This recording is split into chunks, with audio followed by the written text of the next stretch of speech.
other souls, but we'll talk about that later. But essentially you have to kill over and over again to gain souls.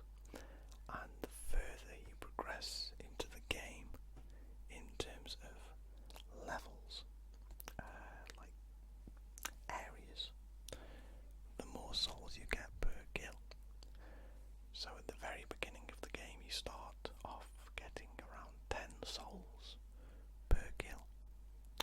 I'm currently getting about 1,000 souls per kill, but it costs about 20,000 or 25,000 souls for me to level up once. It costs a lot. So the further you progress in the higher your level, the more it costs to level up one more time.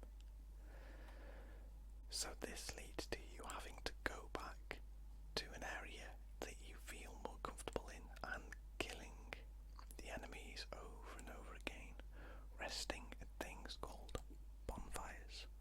The bonfire resets the enemies, it brings them back to life essentially. You keep your souls, but you go back and kill them again. That is one of the easiest ways to farm souls. You can also naturally gain more souls by progressing through the game, but that can be more difficult or lead into problems, especially if you have not leveled up certain aspects of your character. I am currently in a position where I am having to farm for souls because I can't defeat certain characters because of the level I'm at and the fact that I need better weapons or more powerful upgrades for my weapons. Again, you have to use your souls to purchase said upgrades. So I'm currently grinding. What makes Dark Souls a really interesting game though is the fact that it is a cooperative game, and I play with my best friend, who admittedly is a far superior Dark Souls player than I am. In fact, both of my friends that have played this and the person I am borrowing this off are Dark Souls veterans, so they know the games inside out, and they essentially take me through the games if they've already played them. But the best strategy that we use if we play together is start a new game, join the other person's game, and fight through the first area. Gain your levels, gain your weapons, find the areas you need to do, defeat the boss, and then join your game, join the other person's game. So you're swapping backwards and forwards. This means that you can essentially get twice the souls and level up almost twice as fast, making the game somewhat easier and more accessible. So, probably something I should have mentioned at the start. You get to create your character. It's definitely got a better character creation system than the first one. I can't recall playing the second one much, if I did. So you get to create your character, although it doesn't really make a difference in terms of appearance, but you get to choose key items, or a key item to start off with. You get to choose your character class, and I normally go for a knight class because they are easier to build a tank class character out of. You get things like thieves, warriors, clerics, deprived, which means you start off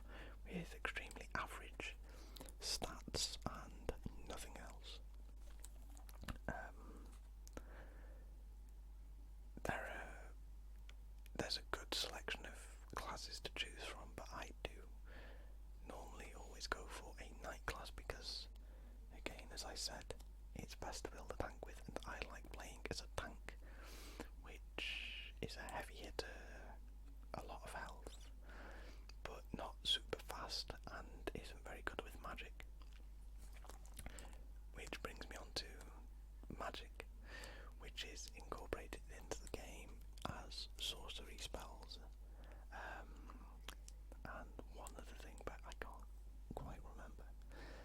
But these are things such as fire, and making use of different spells for weapons and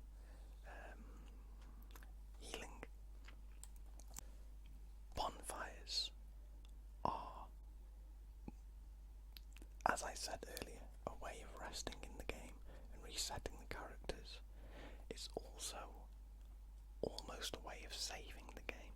You rest at the bonfire and you will respawn at that bonfire if you are killed. It's also a way of fast travelling to different locations, which is really handy and allows you to quickly zoom from location to location, depending on what you need to do, instead of having to run from one side of an area to another. In previous Dark Souls games, bonfires were something to be fairly excited about because it allowed you a rest to either level up your character, to basically save your soul so that you couldn't be killed and lose them. Although if you didn't spend them and you progressed past that fire and you were killed, you'd drop them and have one more attempt to go back and save them. If you were killed again, then you lost those souls. Although there is an item that allows you to have an extra attempt at saving that, but moving on. In Dark Souls 3, there are a lot more bonfires. I wanted to use something more eloquent, but there are a lot more bonfires in the game, especially early on. It feels as though you run into a bonfire every sort of 10 minutes, which makes it slightly easier because it takes the stress out of the game a little more, which I think is how they went about making it more accessible, because Dark Souls games are known for being rather stressful, especially if you save up and collect a lot of souls, then you're killed and maybe killed again and lost them, so you've lost essentially all of that progress. So Dark Souls allows you to save the souls and level up a lot more, which is more appealing to people who are thinking about getting into the Dark Souls games. This one does carry over some of the lore from previous games, but it's not essential to play the other games before you play 3, which is something that I really like. And don't worry about Demon Souls because it doesn't tie into any of the games. So you don't have to play the most stressful game in the world, which is Demon Souls, where you had to start off at the beginning of the level, and there was like one bonfire, which made it extremely stressful. The graphics and the visuals in this game are extremely nice. The character models, especially on the bosses, are extremely detailed and built to look menacing. They're terrifying at times. Because of the way the game is built, if you look into the graphics more, you can see flaws, but as an overall look, they are amazing. In Bloodborne especially,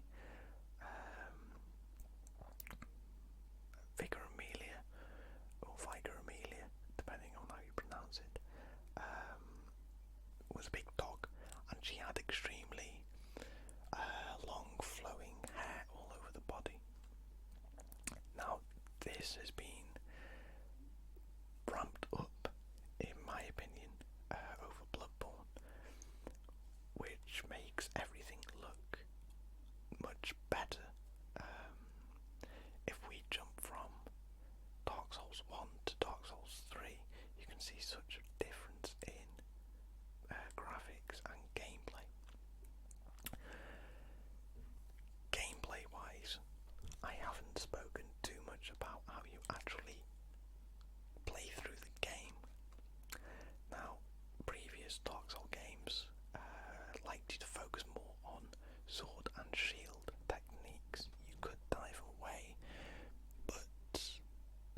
was definitely the better option.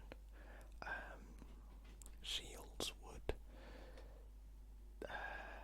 deflect attacks. It would decrease your endurance, but it would completely deflect any damage from light attacks such as crossbow bolts, arrows, swords, axes.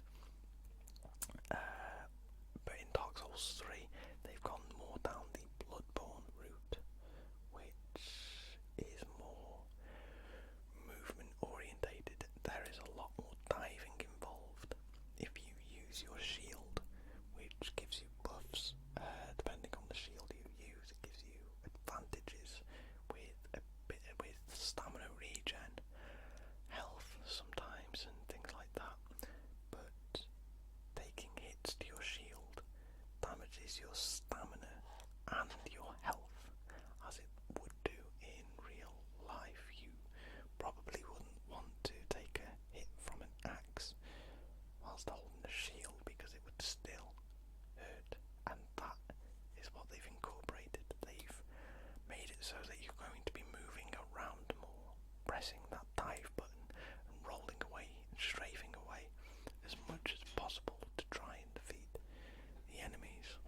As an overall game, I've enjoyed it a lot, and the great thing is you can complete the game, and go on to New Game Plus, which increases the difficulty of the game, but resets you back to essentially a beginner in the game, so everything's just as hard as it should have been. Because of the fact that it's more like Bloodborne, and I enjoyed Bloodborne a lot, it is going up there as one of my favourite games. I enjoyed Dark Souls 1, although I'm terrible at it, but this has definitely made it more accessible for me as a casual Dark Souls player. So I would definitely recommend picking up this game if you are interested in getting into the Bloodborne Dark Souls games. Unfortunately,